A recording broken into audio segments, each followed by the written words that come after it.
All of you in my today's session of class 9 SST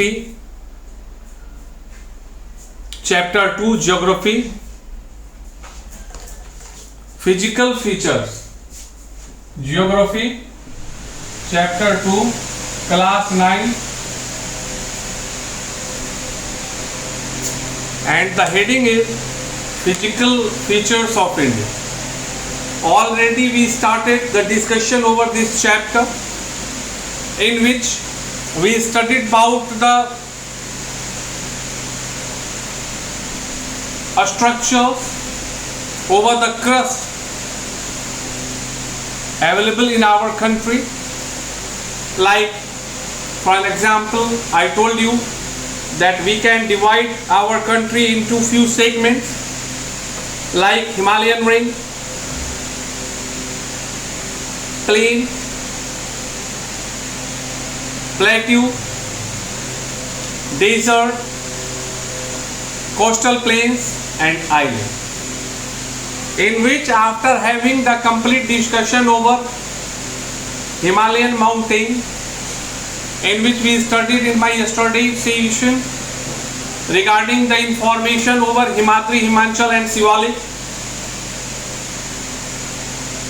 Today we are here to discuss about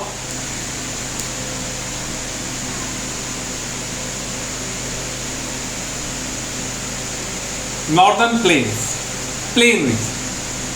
Actually, plain region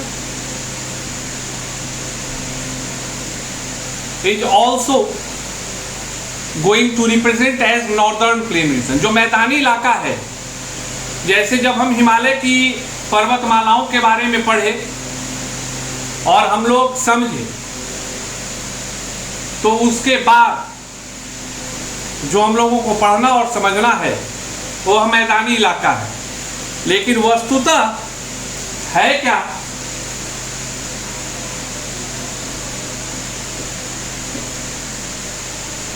अगर आप इस तरह से एक सांकेतिक निरूपण देते हैं,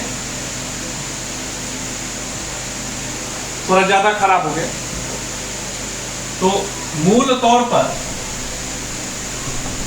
आप लोगों को समझना है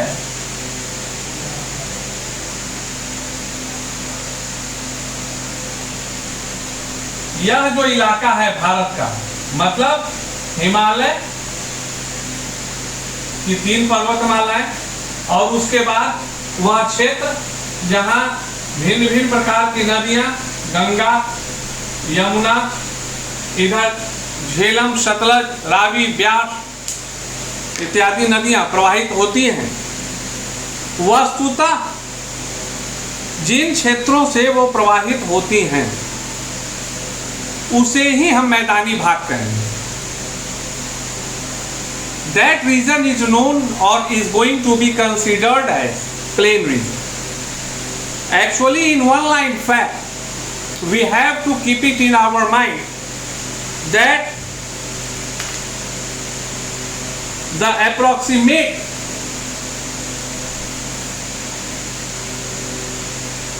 area of the plain region, area of plain region 7 lakh square kilometre. जो मैदानी भाग का इलाका है उसका जो कुल क्षेत्रफल तकरीबन माना गया है वह 7 लाख वर्ग किलोमीटर माना गया है. अप्रोक्सीमेट 7 लाख स्क्वायर किलोमीटर माना. अब we have to understand these things according to their dimension as well as area. तो वस्तुतः ऐसा कंसीडर किया जाता है कि यह जो प्लेन रीजन है वो 2400 किलोमीटर लॉन्ग, जो इधर से इधर है यह तकरीबन 2400 किलोमीटर और 240 से 320 किलोमीटर विड्थ है. मतलब यह जो मैदानी इलाका बना, यह ओवरऑल ऐसा माना गया कि 2400 किलोमीटर है, और जो इसकी चौड़ाई है वो कम ज़्यादा होते हुए 240 से 320 किलोमीटर है, और जिसके कारण एक ओवरऑल जो मेजरमेंट होता है that will come around 7 lakh square kilometre. वस्तुतः ऐसा नहीं है। You have to understand about the plain region in very simple manner कि सिर्फ गंगा के किनारे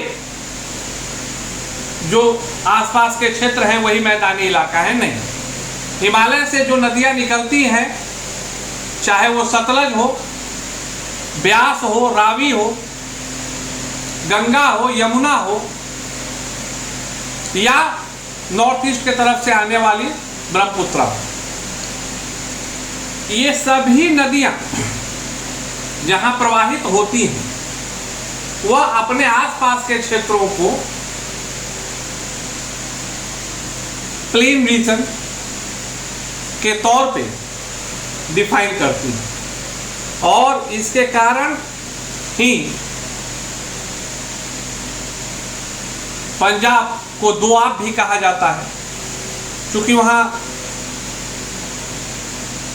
जो सिंधु सतलज नदी है उसके कारण है। और ऐसे भी according to history, if you will rememberize, then you will find out a concept that earlier also when Sikandar attacked on our country, lastly from the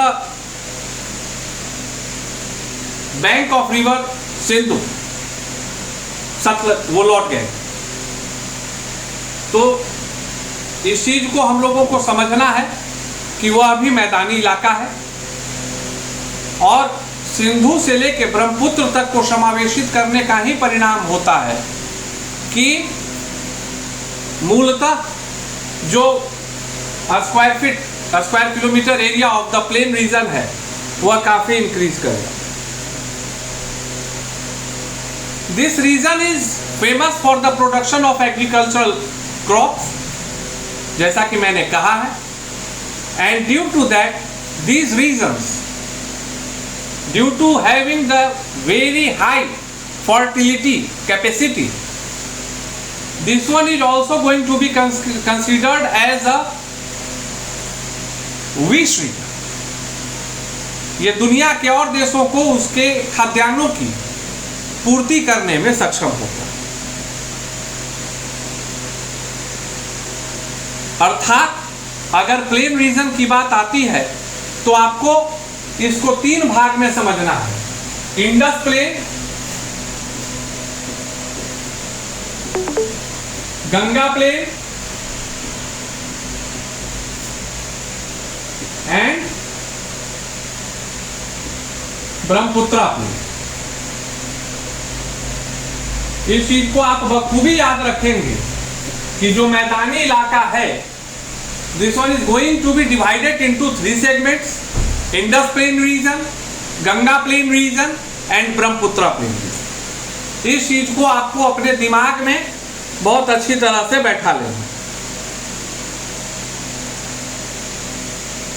According to the picture, you can easily understand that the plain region, we can consider them that from west to east, from west to east. So, the western part of plain region is made by Indus and its associative rivers। जो पश्चिम का इलाका है, इस मैदानी भाग का निर्माण Indus नदी अपनी अन्य सहयोगी नदियों उदाहरणार्थ झेलम, चेनाब, रावी, व्यास और सतलज को मिलाने से बनती।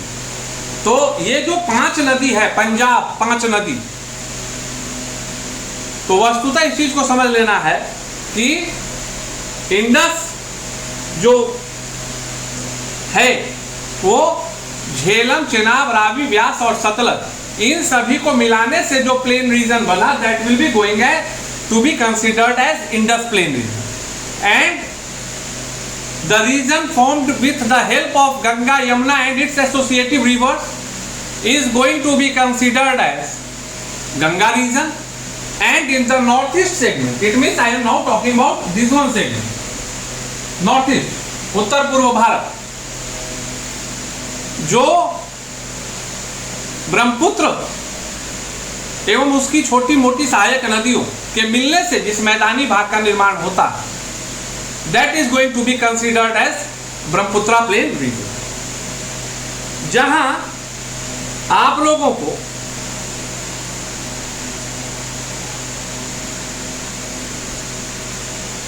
बहुत गंभीरता से इस चीज को समझना होगा कि whenever we are discussing over this kind of things in our class, then definitely we have to know out some key contents, what is present in your note. So according to that, Majuli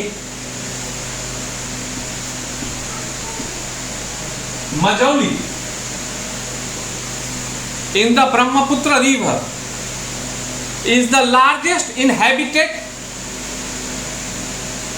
riverine island in the world.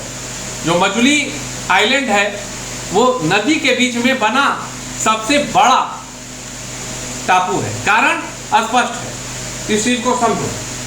कारण इसका जो है, मैं plain region के बीच के कारण को बताता हूं। जब नदियां अपने उद्गम से निकलकर फाइनली ओशियन सी या कहीं जाकर मिलती है, तो होता क्या है कि जो उनका उद्गम पॉइंट ऑफ होता है उसका सी लेवल हाइट बहुत ज्यादा होता है, और वो धीरे धीरे जब वो अपने अंत के पास पहुंचती हैं तो वहां क्या होता है कि वह ऑलमोस्ट सी लेवल के सरफेस पर आ जाता है, जिसके कारण नदी जो भी चीजें, what ever the things they started carrying from its origin, और वो स्लोप के कारण, इस तरह से होने वाले स्लोप के कारण वो अपने अंदर प्रवाहित करती जाती हैं। जब उनका प्रवाह इस एंगल के खत्म होने के कारण कम होता है तो वह चीजों को बीच में ही रख देती हैं। That will be known as silt. Silt गाद उसी को कहते हैं।